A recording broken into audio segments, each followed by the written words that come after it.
Vous êtes enceinte, vous ressentez peut-être toutes sortes d'émotions et vous vous posez de nombreuses questions. Cette série de vidéos fournit des informations de base sur les tests génétiques prénataux afin de vous aider à prendre des décisions en fonction de ce qui compte le plus pour vous.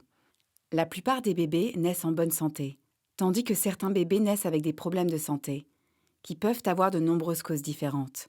Les anomalies chromosomiques représentent une des causes des problèmes de santé et surviennent la plupart du temps par hasard.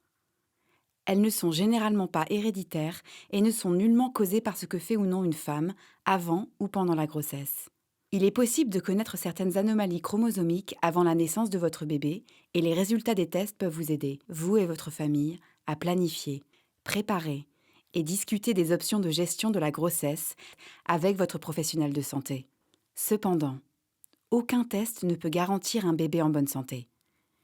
Il existe deux principaux types de tests pour les anomalies chromosomiques: les tests de diagnostic et les tests de dépistage. Les tests de diagnostic peuvent fournir une réponse oui ou non à la plupart des anomalies chromosomiques, mais comportent un faible risque de perte de grossesse, comme une fausse couche ou mortinescence.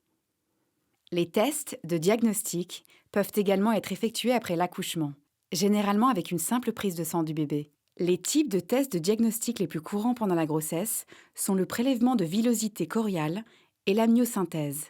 Les tests de dépistage fournissent des informations sur les anomalies chromosomiques les plus communes, mais pas toutes les anomalies chromosomiques.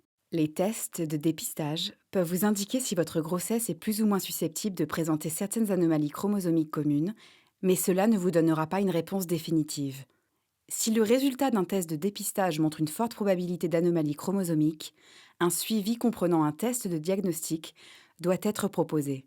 Les types de tests de dépistage comprennent le dépistage prénatal non invasif ou DPNI, également connu sous le nom de test par ADN libre circulant, le dépistage du premier trimestre, également connu sous le nom de test combiné du premier trimestre, le dépistage du deuxième trimestre et l'échographie. Les tests de dépistage ne présentent pas de risque de perte de grossesse. Le DPNI est plus précis que les autres tests de dépistage. Il présente le taux de détection le plus élevé et le taux de faux négatifs le plus faible. Cela signifie qu'il est plus susceptible d'identifier avec précision si votre grossesse présente des risques élevés d'anomalies chromosomiques communes et moins susceptible d'avoir des faux négatifs. Tous les tests reposent sur une décision personnelle. Vous pouvez choisir ou refuser de vous faire tester pendant votre grossesse. Si vous avez encore des questions, parlez-en avec votre professionnel de santé.